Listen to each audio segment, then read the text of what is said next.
사실주의라고 명명되는 사조를 한번 가보도록 하겠습니다. 그 대표 인물은 밀레죠.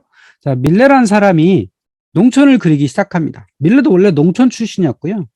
파리에 가서 작품 활동을 하긴 했지만 자신의 취향은 농민들을 그리는 것이다 라고 생각해서 농촌 현장에 가서 그들의 모습을 그리기 시작합니다. 그런데 대중들은 이런 밀레의 그림을 이해하지 못했습니다. 왜?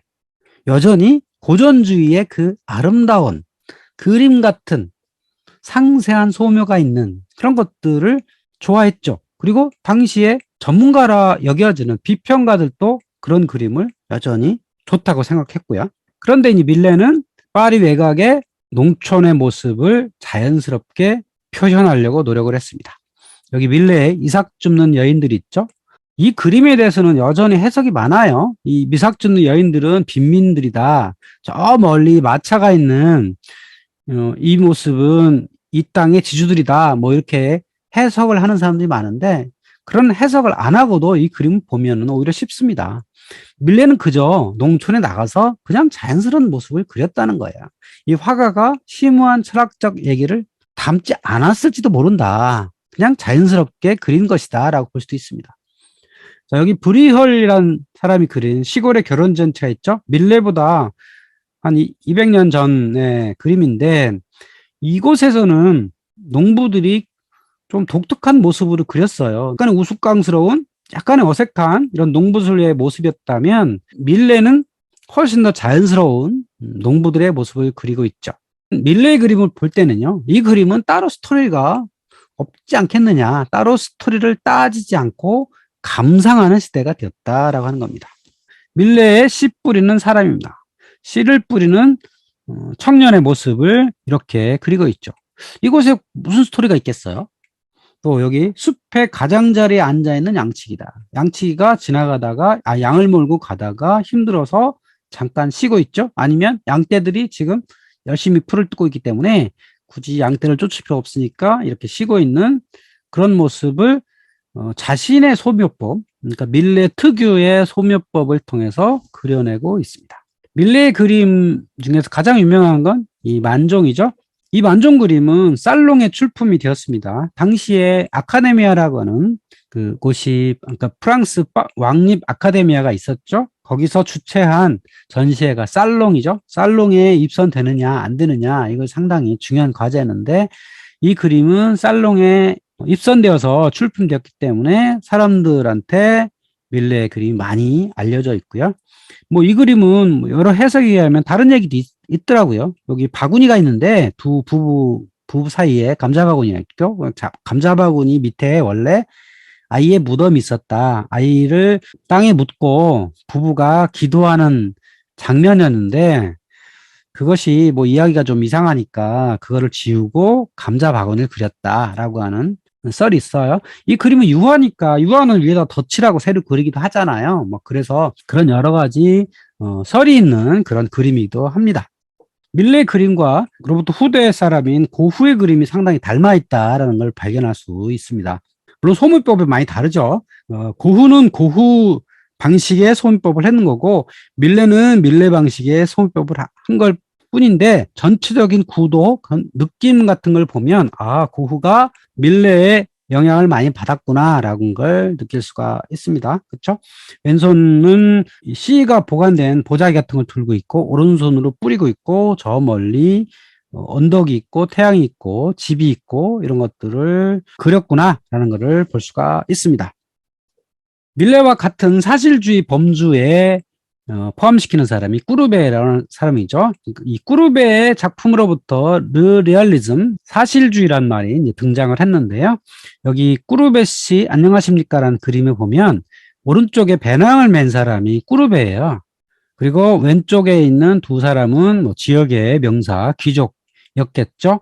자, 그런데 이전까지 화가들이 자신의 얼굴을 그림에 넣을 때는 꽤 괜찮은 사람은 그리죠. 그게 보통이 그렇잖아요. 그림 속에 자기 얼굴을 넣는 경우도 많이 있잖아요. 근데 이 꾸르베 같은 경우에는 지금 야외로 그리러 가는, 지팡이를 짚고 모자 쓰고 이렇게 가는 자신의 모습을 그리고 있어요. 포장하지 않은 사실적 그림을 그려야 되겠다라고 이제 꾸르베는 생각했던 거죠.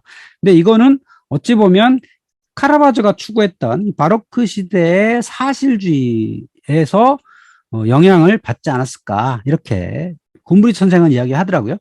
그러니까 카라바조도 의심하는 도마 그림을 그릴 때도 그 전에 상당히 뭔가 좀 허례가 많고 이렇게 그 과장된 표현을 했던 이런 상황가 있었다면 카라바조는 꽤 사실적으로 이런 표현을 했었는데 이 파리에서 꾸르베 시절에 오면 훨씬 더 리얼하게 표현되는 이런 그림들이 나오게 된 거죠. 꾸르베는 1855년 개인전을 열고 사실주의 꾸르베전이라고 명명을 했기 때문에 이때부터 사실주의란 것이 등장하기 시작했다라는 겁니다. 여기 꾸르베 퀴즈라는 연이 있죠. 어느 농촌에서 여인이 퀴즈를 하고 있죠. 그 옆에 또 여인은 접시에서 벌레 먹은 뭐 콩 같은 걸 고르고 있고 그 앞에 아이는 괴짝을 열고 있네요. 그러니까 당시에 시골의 어느 풍경을 자세하게 좀 묘사를 하고 있고요.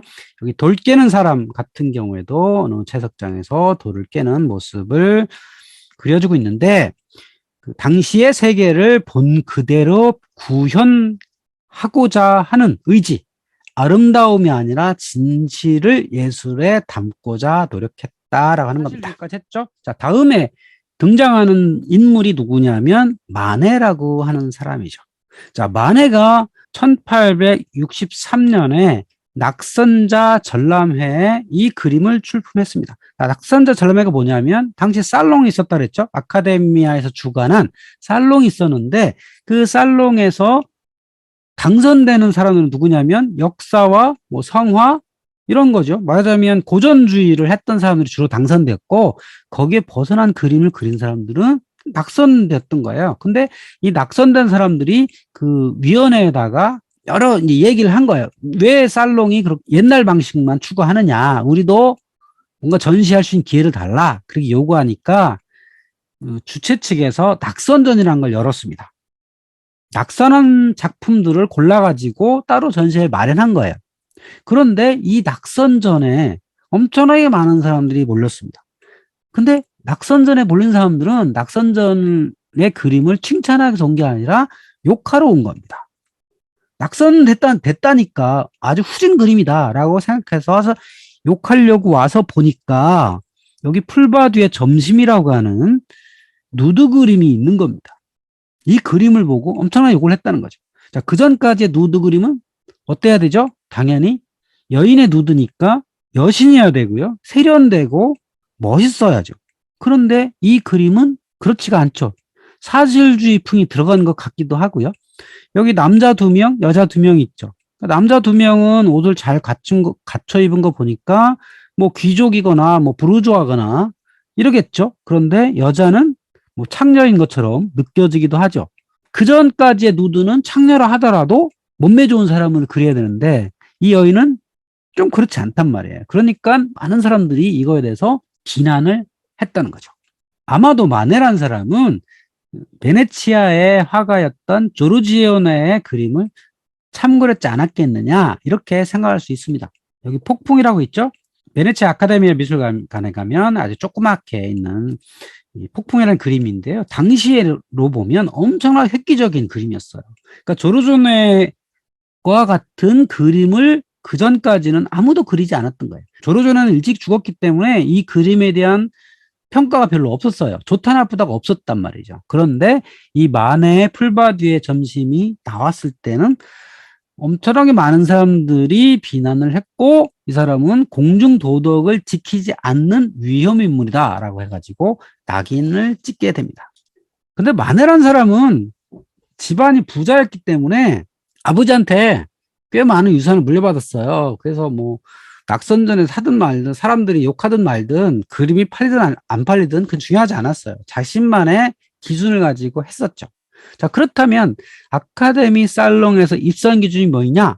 왕립 아카데미가 1667년에 루이 14세 시절에 설립이 됐죠. 그렇게 해서 한 200년간 유지가 됐는데요. 왕의 주문과 지도가 있었죠. 회원들은 1년에 2번 살롱전에 참가했고요. 근데 이 그림을 여기에 출품되는 작품의 가치를 매기는 순서가 있었어요.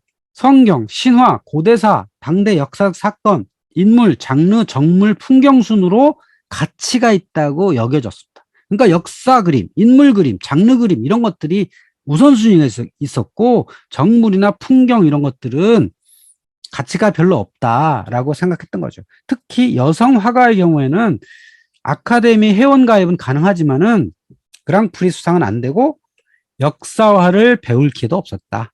뭐 19세기까지도 여성들의 권리는 별로 없었기 때문에 뭐 어쩔 수 없는 현상이라고 할 수도 있겠죠. 더군다나 화가의 지위는 남성도 그렇게 높지 않았으니까 여성의 지위까지 고려하기에는 현실적으로 쉽지 않은 그런 상황이 있던 거죠.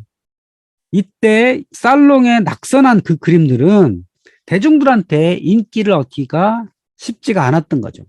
여기 마네라는 사람이 발코니라는 그림을 그렸는데 이것도 보면 이거는 역사도 아니고 성서도 아니고 인물 초상화도 아니고 스토리가 있는 것 같지도 않고 그러니까 당연히 사람들의 관심을 받기가 어렵죠.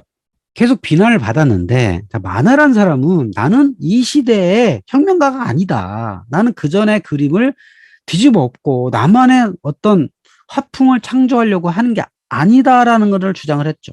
나는 조르조네와 티치아노를 계승했다. 난 베네치아 화풍을 계승했을 뿐이지 저 앞에 있는 선구자를 따랐지 당장 지금 고전주의를 따르지 않았을 뿐이다. 이렇게 이제 주장을 했고 자신만의 화풍을 유지해 갑니다. 그러니까 살롱전에서 당선되려면 품위 있는 주제, 균형 잡힌 구도, 정확한 소묘를 했어야 된다는 거죠. 근데 여기 발코니 같은 경우에는 품위 있는 주제인 같지 않고 구도도 잘 잡혀있지 않고 소묘도 깔끔해 보이지 않죠? 여기 두 여인의 얼굴을 보면 그렇게 잘 그렸다는 느낌이 들지 않습니다. 어떤 마네가 새로운 시대를 연 건 분명하죠.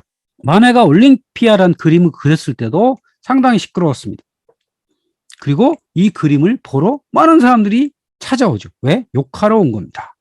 도대체 이런 누드 작품을 어떻게 그릴 수 있느냐라고 욕하면서 많은 사람들이 몰려왔다는 거죠. 고급 매춘부를 그린. 근데 어찌 보면 마네는 여전히 티치아노를 베낀 것처럼 티치아노를 닮으려고 노력을 많이 했던 이런 화가였다는 걸 알 수가 있죠. 마네와 함께 새로운 사조에 동참한 사람이 있었습니다. 모네입니다. 여러분이 마네, 모네 이거를 헷갈릴 수 있는데 누가 앞서냐? 항상 알파벳 숫자로서 앞선 사람이 마네고요. 우리 마다 하면 모네잖아요. 그러니까 마네가 먼저고 모네가 후배입니다. 그 후배인 모네가 자신의 생각을 잘 따른 거예요. 그래가지고 그림을 그렸어요. 그림 그리는 모네 해가지고 마네가 이렇게 그립니다. 새로운 방식으로 그린 거예요. 그런데 모네란 사람은 현장에 나가서 그림을 그릴 수 있는 작업용 배가 있었다는 거예요. 그래서 이렇게 배에 앉아서 그림을 그리고 있는 모네의 모습을 그려줌으로써 우정을 표현한 거죠. 그래서 이 그림은 모네가 추구하는 스타일에 맞게 그려본 시험작이라고 할 수 있는데요. 그럼 모네는 어떤 스타일의 그림을 그렸느냐? 현장에 나가서 시시각각 변하는 햇빛, 색깔, 그리고 색상을 놓치지 않으려고 빠른 붓질, 그리고 빠른 마감을 했다는 거죠. 빠른 붓질하고 빠른 마감을 하니까 여기 배 위에 앉아있는 여인의 얼굴 보세요. 자세히 그리지 않았죠. 자세하게 그릴 시간이 없는 겁니다. 그러니까 빠른 붓질로 마감을 하는 게 사실 인상파의 중요한 또 과제이기도 하죠. 이것 때문에 사람들한테 비난을 받는 이유기도 하고요. 드디어 이제 인상파가 등장을 합니다. 모네라고 하는 인상파를 본격적으로 열어젖힌 이 선구자가 전시회를 하게 됩니다. 도저히 살롱전에는 입상할 것 같지 않은 이런 사람들, 이런 작품들을 모아서 전시회를 열었어요. 자신의 그림도 그렸겠죠? 이 제목을 해돋이라고 붙였습니다. 인상 그리고 해돋이라고 붙여서 전시회를 열었는데 사람들이 이 전시회에 와서 보고 저 사람들은 어떤 사람들이야? 뭐 이렇게 바보같이 그림 그린 사람도 있어? 라고 해가지고 후대 사람들이 이 사람들을 이런 류의 화풍을 가진 작가들을 인상파, 인상주의다라고 혹평을 하게 됩니다. 왜? 이 그림을 보시면 여기 해돋이 그림 보시면 정말 대충 그렸죠. 부족한 세부 묘사, 마무리가 없다. 그러니까 실력 없는 화가라고 생각한 거죠. 실력이 없기 때문에 이렇게 그렸다라고 생각한 겁니다. 근데 모네 입장에서는 어떤 거예요? 현장에 나가서 순간적 변화를 포착했고 빛을 보고 빠른 붓질을 했을 뿐이지 내가 실력이 없거나 대충 그린 게 아니다라고 하는 거죠. 근데 이때 등장한 인상파, 인상주의다라는 것은요, 나쁘다라고 하는 혹평이에요. 그러니까 우리 예술사조에서 고딕, 바로크, 매너리즘, 인상주의가 다 혹평을 받은 이름들입니다. 자, 고딕은 뭐냐? 아, 고트족의 무식한 놈들이 지은 건축 방식. 바로크는 올드한 건축 방식. 매너리즘은 매너리즘에 빠진 뭐 이런 거잖아요. 그러니까 인상주의도 마찬가지라는 거죠. 자, 그런데 시간이 지나면서 고딕에 들어있는 나쁜 의미 없어지고 그 자체가 된 거죠. 그래서 인상파라는 게 이 시대를 이야기하는 중요한 사족으로 정착이 되게 된 거죠. 그 전까지 그림이란 것은 한 폭의 그림 같은 픽처레스크한 이런 그림이어야 된다는 거죠. 그렇게 대중들은 생각했죠. 1876년에 어느 주간지에서 이렇게 평가를 한 겁니다. 르펠리에 거리의 류엘 헤랑에서 열리는 전시회를 봤을 때 가슴이 찢어진 듯 했다. 이들 예술가인 양한 작자들은 스스로 전입하니 인상주의자니 떠들고 있다. 캔버스 위에 물감을 대강 붓칠해서 발라놓고는 자신의 이름을 써놓은 것이다. 이런 짓은 베들레헴의 정신병자들이 길바닥에서 구운 돌을 다이아몬드라고 우기는 것처럼 웃기는 일이다. 그 어느 평론가가 이렇게 쓴 겁니다. 그림이란 자고로 여기 클로드 로랭의 풍경화처럼 이렇게 그려야지. 아니면 얀만 호인의 이런 풍경화처럼 그려야지. 어떻게 저 모네의 해돋이처럼 대충 그릴 수가 있느냐. 저 사람들은 정말 정신병자들이 얘기하는 거 아니겠느냐라고 평가를 했다고 하는 겁니다. 하지만 모네 같은 이들은 그거에 굴하지 않았죠. 끊임없이 자신들이 생각하는 그림을 그렸습니다. 자, 모네라는 사람은요, 기차, 철도역을 굉장히 많이 그렸는데요. 여기 모네가 그린 생라자르역이 있고요. 생라자르역에 도착하는 기차도 있습니다. 이 기차를 실제로 세워놓고 그림을 그렸다 그래요. 그러면 모네는 왜 이렇게 기차를 많이 그렸을까요? 기차라는 것은요, 당시에 산업혁명의 상징물이죠. 여기 증기기차죠. 석탄을 떼어서 증기로 가는 기차의 모습을 시시각각 변하는 햇빛, 또 색채를 가지고 표현을 했죠. 당시에는 그림 속에 기차 또는 기찻길이 많이 등장을 합니다. 그러니까 시대를 알려주는 거죠. 그런데 모네라는 사람은 젊어서는 이렇게 혹평도 듣고 여러 가지 어려웠지만 점차 나이가 들면서 사람들한테 인정받기 시작합니다. 왜? 이 사람의 그림을 보면 볼수록 나름대로 매력이 있거든요. 여기 정원에 있는 여인들 같은 경우에는 해돋이 같이 이렇게 대충 그린 것처럼 보이지 않잖아요. 나름대로 묘사를 잘했단 말이죠.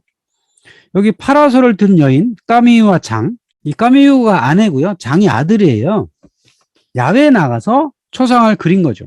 그래서 모네의 별명은 빛의 마술사였다. 햇빛, 하늘, 우산, 풀 이런 것들의 적절한 조화, 실제 눈에 보이는 빛을 제대로 그림 속에 담으려고 노력을 많이 했던 사람이다라고 볼 수 있는 거죠. 모네는요, 워낙 오래 살았어요. 젊어서는 좋은 평가를 못 받았고 아주 어렵게 살았죠. 경제적으로 궁핍하고 그랬는데 점차 나이 들면서 대중의 생각이 점차 바뀌기 시작합니다.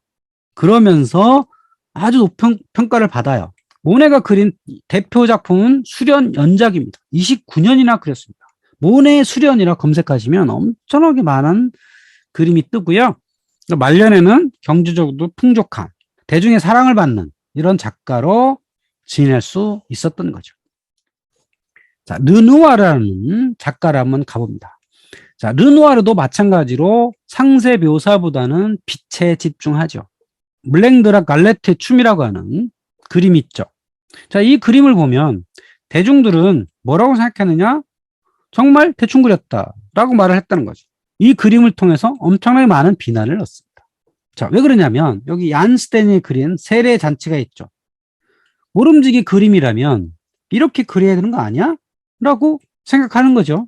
이렇게 상세하게 사람들의 움직임을 잘 그려야 이게 그림이지. 어떻게 르누아르처럼 그려가지고 이걸 화가락 할 수 있냐. 나도 그리겠다. 이렇게 얘기하는 거. 우리가 흔히 얘기하듯이 그렇게 했다는 겁니다. 그래서 당대의 많은 사람들한테 비웃음과 분노를 샀습니다.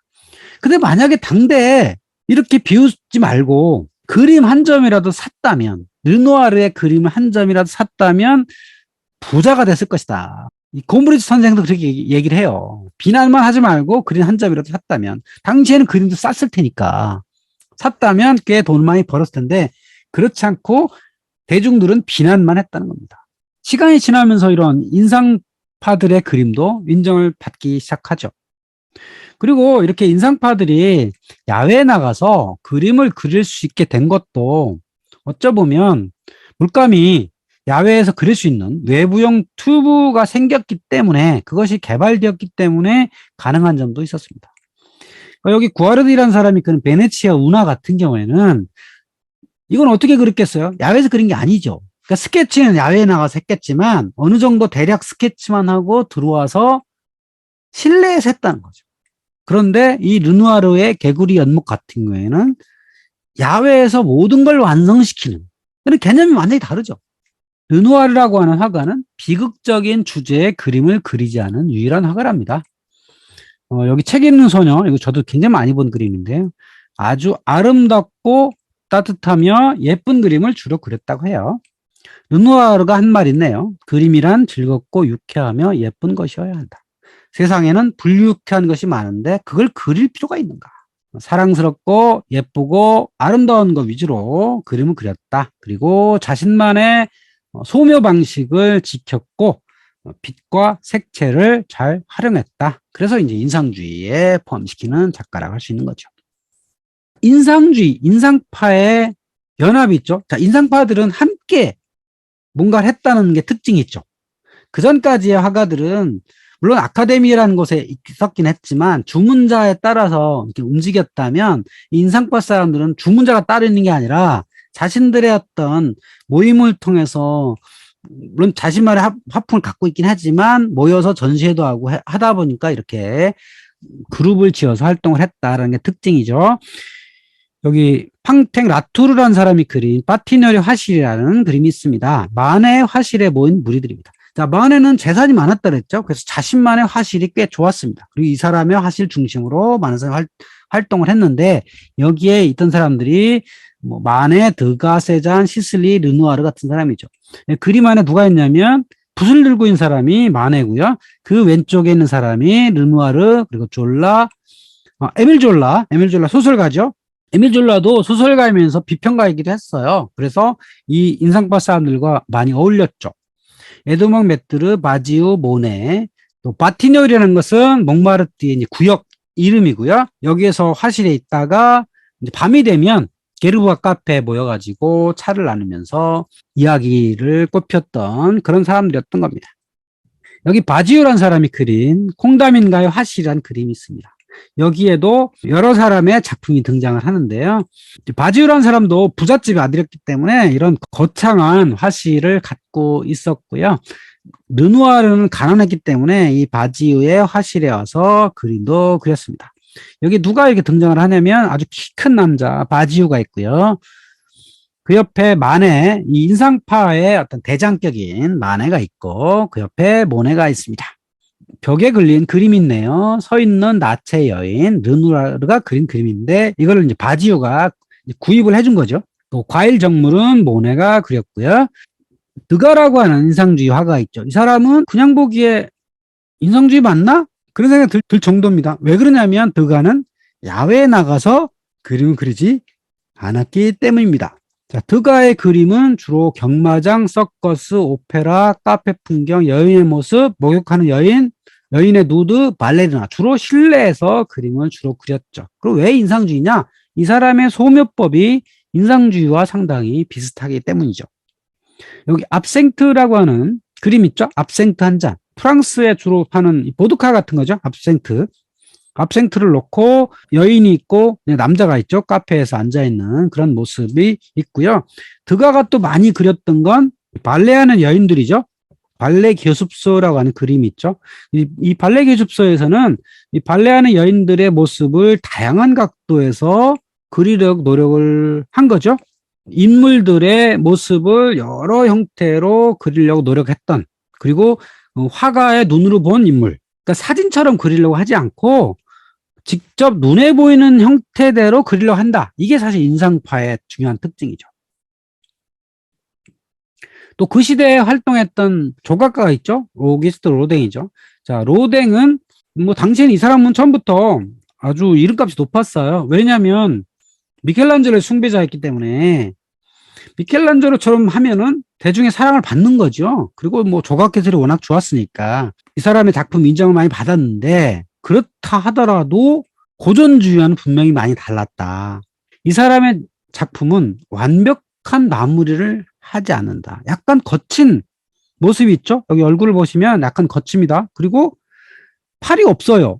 어디서 캐는 듯한 잃어버린 듯한 모습이잖아요. 팔이 없는 남자라니 이게 고전주의 같은 있을 수 없는 거죠. 몸은 육체는 완전하게 하는 게 고전주의잖아요. 미켈란젤로는 완전한 몸을 하려고 하지 이렇게 만드다 만 것처럼 이렇게 하진 않거든요. 근데 로댕은 그렇게 안 한 거예요. 꼭 마무리가 완벽해야 되느냐, 몸 있고 완전해야 되느냐 이렇게 얘기를 한 거예요. 그러니까 당연히 그 시대 비평가들은 로댕에 대해서 나쁘게 평가할 수밖에 없는 거죠. 대중들한테도 이 사람은 게을러서 그런 거 아니냐, 만들다 만 것처럼 보이냐 이런 어떤 평가가 내려질 수밖에 없는 거죠. 그가 만든 작품도 그래요. 손 모양이 있고 그 앞에 그 남녀의 그림이 있는데 이것도 보면 만약에 고전주의의 조각품이었다면 여기에 있는 돌들을 다 떼어내고 완전한 형태로 만들겠죠. 이게 왼쪽에 남녀의 조각품인데 고전주의에서는 저 밑에 있는 돌들을 다 떼어내고 완전하게 있는 모습을 그렸겠죠. 완전한 인간 형태로 제작했겠죠. 근데 요 시대의 로댕은 그렇게 안 한 거죠. 로댕이 이런 말을 남긴 거예요. 대리석 속에 본래부터 들어있는 형상을 알아내고는 필요 없는 부분을 제거한다. 그러니까 사람을 완전하게 제작한다는 게 아니라 돌 속에 있는 것, 돌 속에 인간이 숨어 있는데 그 숨어 있는 것들을 걷어낸다. 근데 사실은 이건 미켈란젤로가 원래 얘기했던 거예요. 미켈란젤로도 원래 다비드라고 하는 미켈란젤로 작품 있잖아요. 그거를 제작할 때 원래 그 도로 안에 다비드가 있었다. 나는 그 안에 있는 걸 끄집어냈을 뿐이다라고 얘기를 한 적이 있거든요. 그런데 로댕은 끄집어내되 완벽하게 다 옆에 주변을 다 떼어내거나 이렇게 완전한 형태로 만들려고 하지 않았다는 겁니다. 이게 어찌 보면 새로운 예술가만의 자신의 창조력을 그림 속에 담았다라고 할 수 있겠죠. 이게 시대를 얘기하는 거죠.